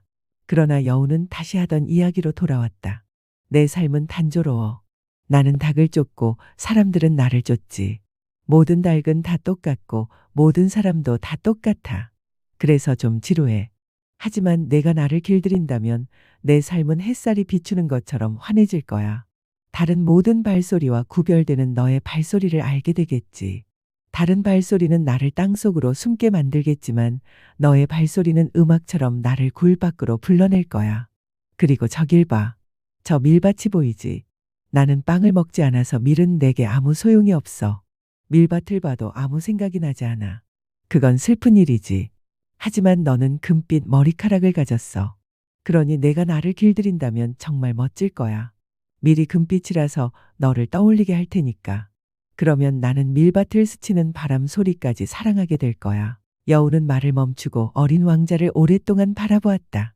부탁이야, 나를 길들여줘. 여우가 말했다. 나도 그러고 싶어. 어린 왕자가 대답했다. 하지만 시간이 많지 않아. 친구들도 찾아야 하고 알아야 할 것도 많거든. 사람은 자기가 길들인 것만을 알 수 있단다. 여우가 말했다. 사람들은 이제 무언가를 알 시간이 없어졌어. 상점에서 다 만들어진 것들을 사지. 하지만 친구를 파는 상점은 없으니까 사람들에겐 이제 친구가 없어. 친구를 원한다면 나를 길들이렴. 어떻게 해야 하는데? 어린 왕자가 물었다. 아주 참을성이 있어야 해. 여우가 대답했다. 우선 내게서 좀 떨어져서 풀밭에 앉아. 나는 너를 곁눈질로 볼 거고 너는 아무 말도 하지 마. 말은 오해의 근원이니까. 그리고 날마다 너는 조금씩 더 가까이 다가앉을 수 있을 거야. 다음 날 어린 왕자가 다시 찾아왔다. 언제나 같은 시각에 오는 게 더 좋아. 여우가 말했다. 만약 내가 오후 4시에 온다면 나는 3시부터 행복해지기 시작할 거야. 시간이 흐를수록 나는 점점 더 행복해지겠지. 4시가 되면 흥분해서 안절부절 못하게 될 거야. 그렇게 행복의 가치를 알게 되는 거지. 아무 때나 오면 몇 시에 마음의 준비를 해야 할지 알 수가 없잖아. 의식이 필요하거든. 의식이 뭔데? 어린 왕자가 물었다. 그것도 너무 자주 잊히는 거지. 여우가 말했다. 그건 어떤 날을 다른 모든 날과 다르게 만들고 어떤 시간을 다른 모든 시간과 다르게 만드는 거야. 그래서 어린 왕자는 여우를 길들였다. 그리고 떠나야 할 시간이 다가왔을 때 여우가 말했다. 아, 눈물이 날 것 같아. 그건 내 잘못이야. 나는 너를 슬프게 하고 싶지 않았어. 내가 길들여달라고 원했잖아. 물론이지. 여우가 말했다. 그런데 울려고 하잖아. 어린 왕자가 말했다. 응, 맞아. 여우가 말했다. 그럼 넌 얻은 게 아무것도 없잖아. 얻은 게 있어. 밀밭의 색깔 말이야. 여우가 말했다. 그리고 잠시 후 덧붙였다. 가서 장미들을 다시 한번 봐. 그러면 내 장미가 세상에 단 하나뿐이라는 걸 깨닫게 될 거야. 그리고 다시 돌아와 내게 작별 인사를 해줘. 그럼 내가 비밀을 하나 선물해 줄게. 어린 왕자는 장미들을 보러 갔다. 너희들은 내 장미와 조금도 닮지 않았어. 너희들은 아직 아무것도 아니야. 아무도 너희를 길들이지 않았고 너희도 아무를 길들이지 않았지. 너희는 내가 만나기 전에 내 여우와 같아. 그도 수많은 다른 여우와 똑같은 여우였지만 내가 친구로 만들었기 때문에 이제 세상에 단 하나뿐인 여우가 되었어. 장미들은 어쩔 줄 몰라 했다. 너희는 아름답지만 속은 텅 비어 있어. 그가 말을 이었다. 아무도 너희를 위해 죽을 수는 없을 거야. 물론 지나가는 행인에게는 내 꽃도 너희와 똑같아 보이겠지. 하지만 그 꽃 한 송이가 나에게는 너희 모두보다 소중해. 내가 물을 준 꽃이니까. 내가 벌레를 잡아준 꽃이니까. 불평이나 자랑을 늘어놓을 때 혹은 침묵을 지킬 때조차도 내가 귀 기울여 들어준 꽃이니까. 그녀는 내 장미이니까. 그리고 그는 여우에게로 돌아갔다. 안녕, 안녕. 여우가 말했다. 내 비밀을 말해줄게. 아주 간단해. 오직 마음으로 보아야만 잘 보인다는 거야. 가장 중요한 것은 눈에 보이지 않아. 가장 중요한 것은 눈에 보이지 않아. 어린 왕자는 잊지 않기 위해 되뇌었다. 내 장미를 그토록 소중하게 만든 것은 내가 그 꽃을 위해 보낸 시간이란다. 내가 내 장미를 위해 보낸 시간. 어린 왕자는 기억하기 위해 따라 말했다. 사람들은 이 진실을 잊어버렸어. 여우가 말했다. 하지만 너는 잊으면 안 돼. 내가 길들인 것에 대해서는 언제나 책임이 있는 거야. 너는 내 장미에 대해 책임이 있어. 나는 내 장미에 대해 책임이 있어. 어린 왕자는 잊지 않으려고 되뇌었다. 22. 안녕. 어린 왕자가 말했다. 안녕. 철도 설로 전환원이 말했다.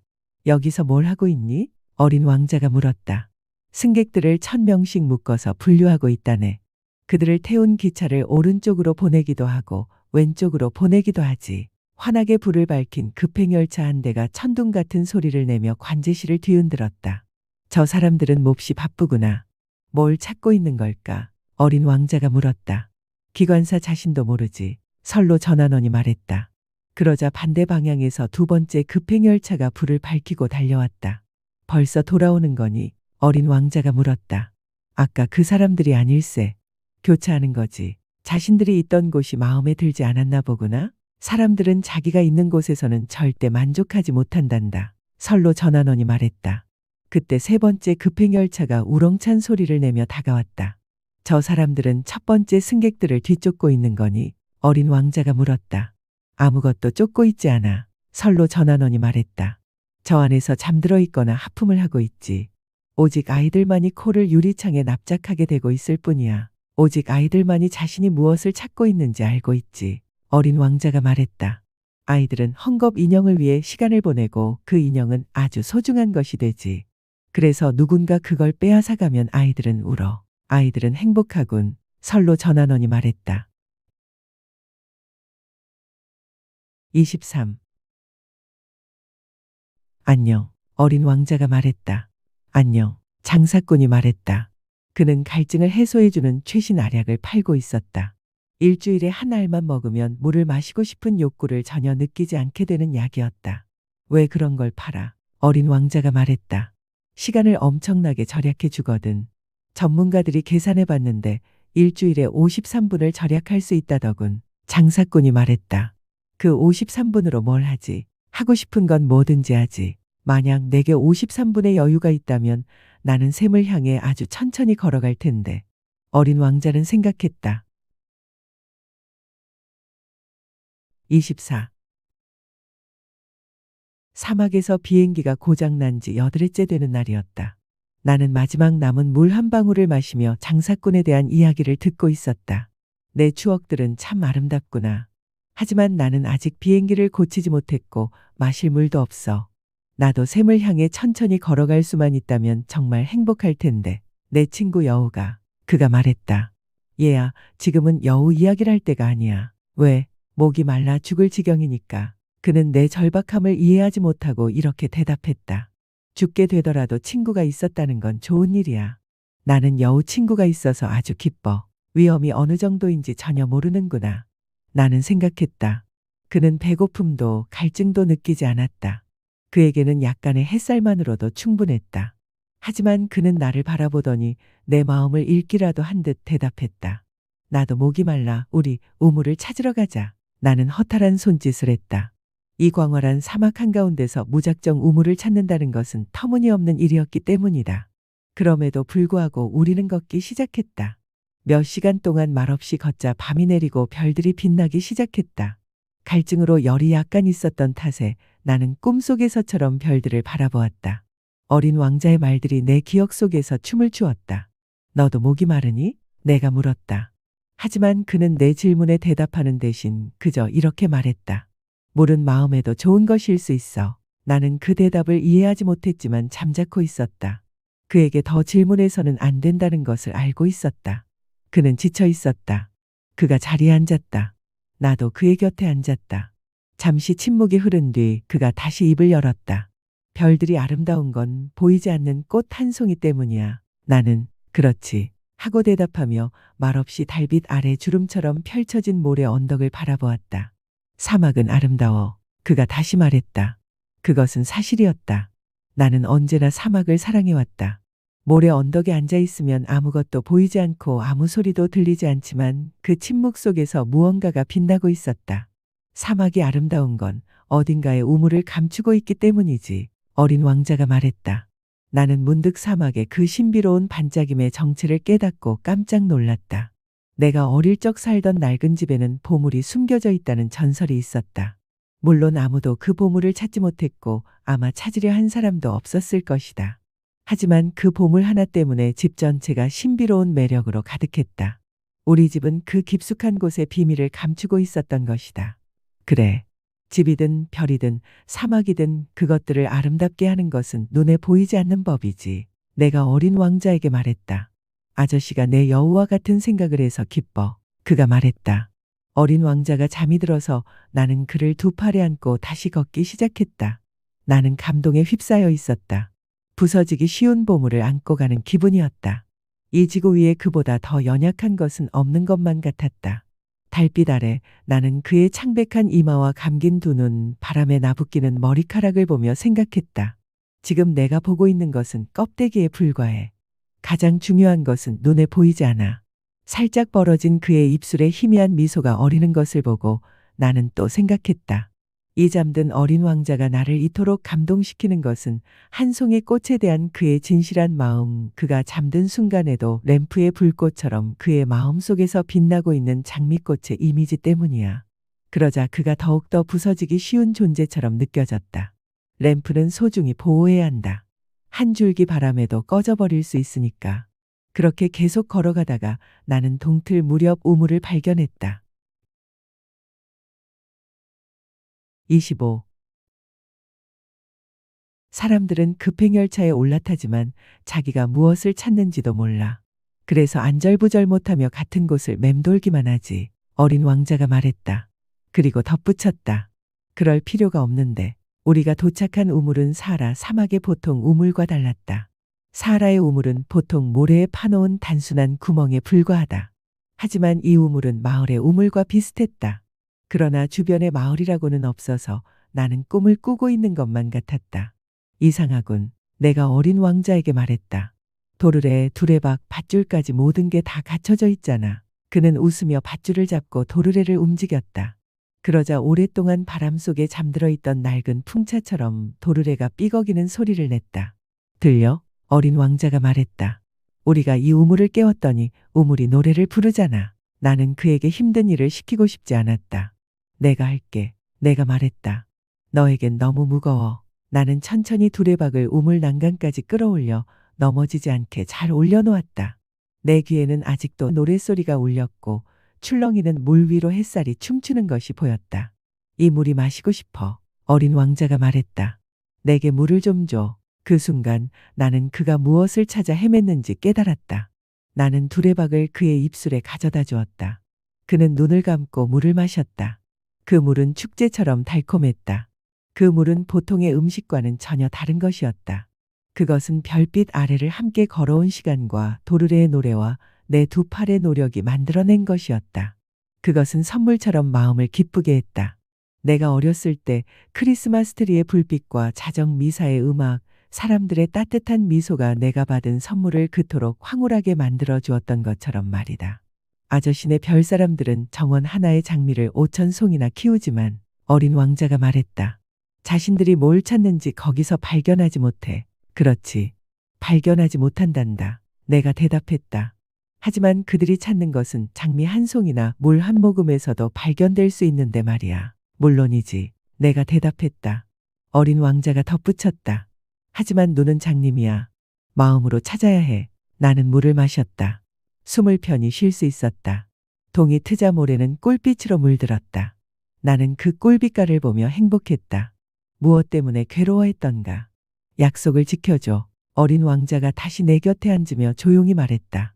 무슨 약속? 알잖아. 양에게 씌울 입막에. 나는 내 꽃에게 책임이 있어. 나는 주머니에서 대충 그렸던 스케치를 꺼냈다. 어린 왕자는 그것들을 보더니 웃으며 말했다. 아저씨가 그린 바오밥 나무는 꼭 뿔처럼 생겼어. 응? 나는 바오밥 나무 그림에 대해 꽤나 자랑스러워하고 있었는데 여우 귀는 꼭 뿔 같아 너무 길잖아. 그리고 그는 또 웃었다. 심하구나 꼬마야. 나는 속이 보이거나 보이지 않는 보와 구렁이 말고는 그릴 줄 아는 게 없는데. 아 괜찮아.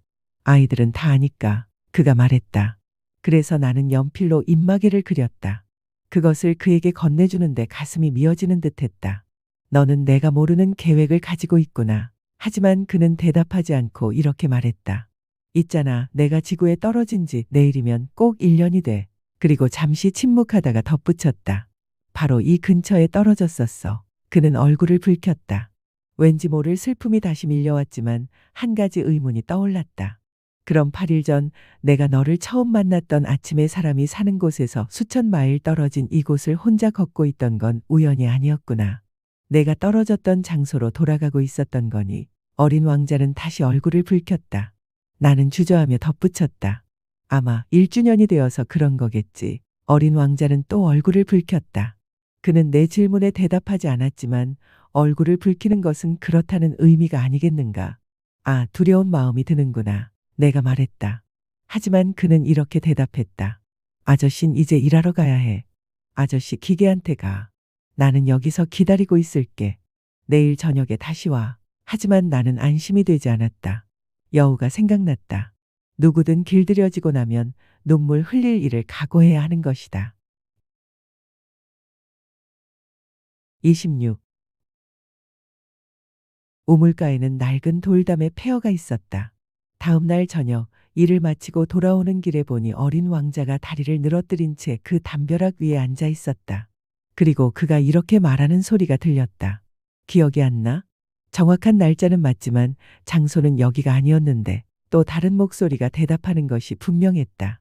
그가 다시 말했기 때문이다. 물론이지. 물론이야. 모래 위에 내 발자국이 시작되는 곳을 보면 알 거야. 거기서 나를 기다리기만 하면 돼. 오늘 밤 그리로 갈 테니까. 나는 담에서 20m쯤 떨어져 있었지만 여전히 아무것도 보이지 않았다. 잠시 침묵이 흐른 뒤 어린 왕자가 다시 말했다. 내 독은 좋은 거니? 나를 오랫동안 아프게 하지 않을 자신 있어? 나는 심장이 멎는 듯 그 자리에 멈춰 섰지만 여전히 무슨 영문인지 알 수 없었다. 이제 가봐. 그가 말했다. 내려가고 싶어. 그때 나도 담벼락 아래를 내려다보고는 소스라치게 놀랐다. 그곳에 30초 안에 사람의 목숨을 끊을 수 있는 노란 뱀 한 마리가 어린 왕자를 향해 몸을 꼿꼿이 세우고 있었다. 나는 권총을 꺼내려 주머니를 더듬으며 미친 듯이 달려갔다. 하지만 내 발소리를 들었는지 뱀은 마치 사그라지는 물줄기처럼 스르르 모래 속으로 사라지더니 희미한 금속성 소리를 내며 돌틈으로 유유히 몸을 감췄다. 나는 담벼락에 도착해 눈처럼 하얗게 질린 내 작은 친구를 간신히 품에 안았다. 대체 이게 무슨 짓이니? 이제는 뱀하고도 이야기를 하는 거야. 나는 그가 늘 목에 두르고 있던 황금빛 스카프를 풀어주었다. 그의 관자놀이를 물에 적셔주고 물을 마시게 했다. 하지만 이제는 그에게 아무것도 물어볼 용기가 나지 않았다. 그는 나를 진지하게 바라보며 내 목을 두 팔로 감쌌다. 총에 맞은 새처럼 그의 심장이 가쁘게 뛰는 것이 느껴졌다. 그가 말했다. 아저씨 비행기를 고치게 되어서 기뻐. 이제 집으로 돌아갈 수 있겠네. 내가 그걸 어떻게 알았니? 나는 기적적으로 수리에 성공했다는 소식을 막 전하려던 참이었다. 그는 내 질문에 대답하지 않고 덧붙였다. 나도 오늘 집으로 돌아가. 그리고는 쓸쓸하게 말했다. 내 길이 훨씬 더 멀고 훨씬 더 어려워. 나는 무언가 돌이킬 수 없는 일이 벌어지고 있음을 직감했다. 나는 그를 어린아이처럼 품에 꼭 안았지만 그는 내가 붙잡을 수 없는 깊은 심연 속으로 빠져 들어가는 것만 같았다. 그의 눈빛은 심각했고 아득히 먼 곳을 바라보고 있었다. 나에겐 아저씨가 준 양이 있어. 그리고 양을 넣어 둘 상자도 있고 입막에도. 그리고 그는 서글프게 미소 지었다. 나는 오랫동안 기다렸다.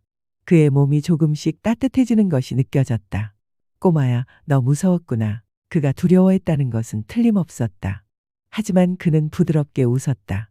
오늘 저녁엔 훨씬 더 무서울 거야. 다시는 되돌릴 수 없는 일이 일어나고 있다는 느낌에 나는 다시 한번 온몸이 얼어붙는 듯했다. 그 웃음소리를 다시는 들을 수 없게 되리라는 생각을 도저히 견딜 수가 없었다. 그 웃음은 나에게 사막의 샘물과도 같았다.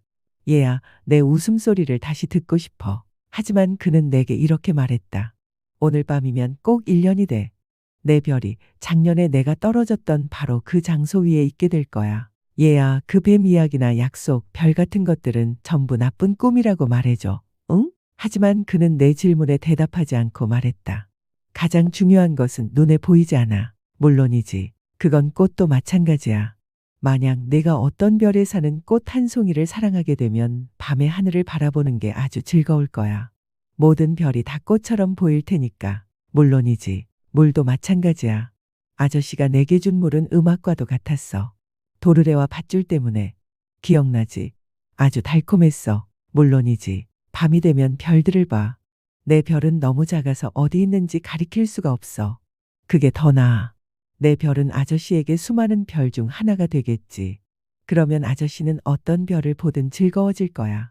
그 별들이 모두 아저씨의 친구가 될 테니까. 그리고 내가 선물을 하나 줄게. 그는 다시 웃었다. 아, 얘야, 내 그 웃음소리가 정말 좋아. 그게 바로 내 선물이 될 거야. 물과 같은 거지. 무슨 뜻이니? 사람들에게 별은 저마다 다른 의미를 가져. 여행자에게 별은 길잡이가 되고 어떤 이들에게는 그저 작은 빛일 뿐이지. 학자에게는 연구과제이고 내가 만난 사업가에게는 황금이었어. 하지만 그 모든 별들은 침묵하고 있어.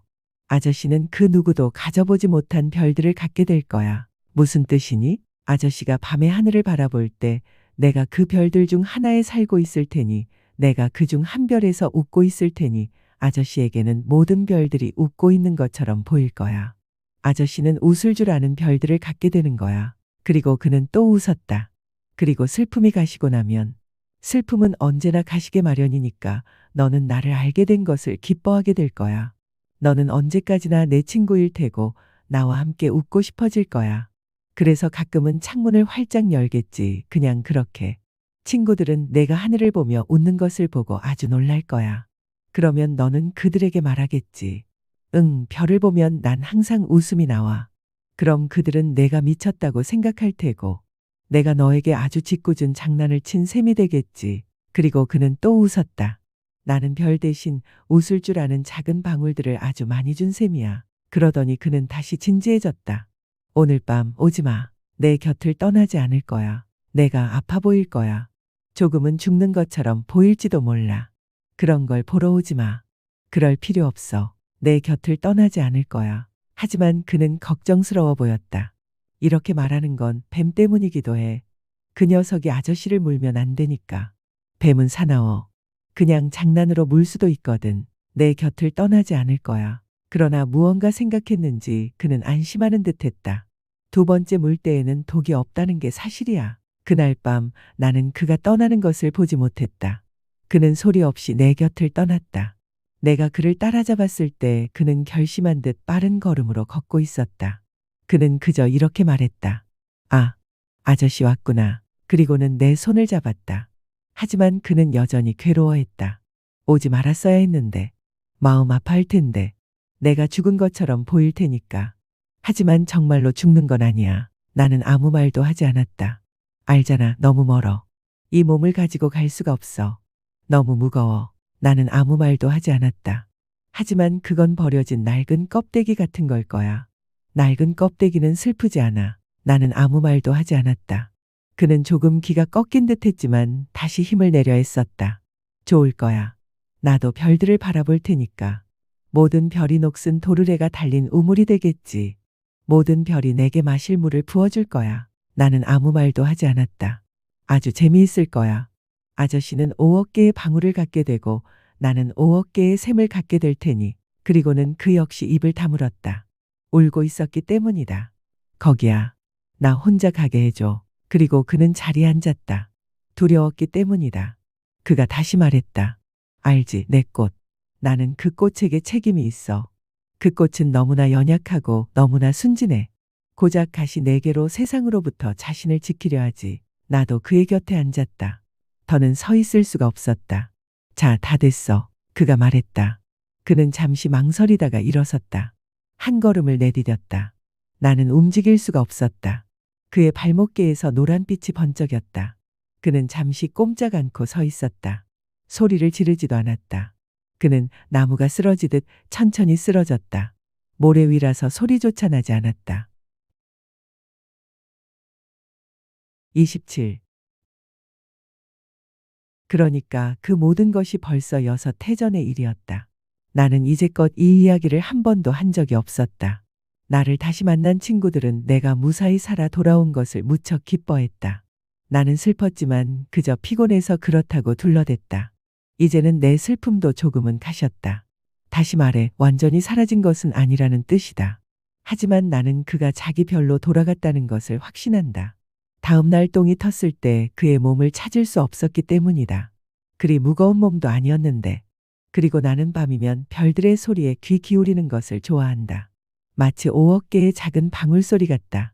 그런데 여기서 아주 이상한 일이 생긴다. 내가 어린 왕자의 양에게 그려준 입마개에 가죽끈을 그려 넣는 것을 깜빡 잊은 것이다. 그는 절대로 양에게 입마개를 채울 수 없을 것이다. 그래서 나는 종종 궁금해한다. 그의 별에서는 무슨 일이 일어나고 있을까? 어쩌면 양이 꽃을 먹어버렸을지도 몰라. 어떤 때 나는 스스로에게 말한다. 아니야, 그럴 리 없어. 어린 왕자는 밤마다 꽃을 유리덮개 안에 넣어두고 양도 아주 잘 돌볼 거야. 그러면 나는 행복해진다. 그리고 모든 별들이 부드럽게 웃는다. 또 어떤 때에는 이렇게 생각한다. 누구나 가끔은 방심할 수 있어. 단 한 번이면 충분한데. 어느 날 밤 유리덮개를 잊었거나 혹은 양이 밤중에 소리 없이 빠져나갔을지도 몰라. 그러면 작은 방울들은 모두 눈물방울로 변해버린다. 이것은 참으로 거대한 수수께끼다. 나처럼 어린 왕자를 사랑하는 여러분에게도 세상 어딘가에서 우리가 알지 못하는 양 한 마리가 장미꽃 한 송이를 먹었는지 먹지 않았는지에 따라 우주 전체가 완전히 달라 보일 것이다. 하늘을 보라. 그리고 스스로에게 물어보라. 양이 꽃을 먹었을까, 먹지 않았을까? 그러면 모든 것이 얼마나 달라지는지 알게 될 것이다.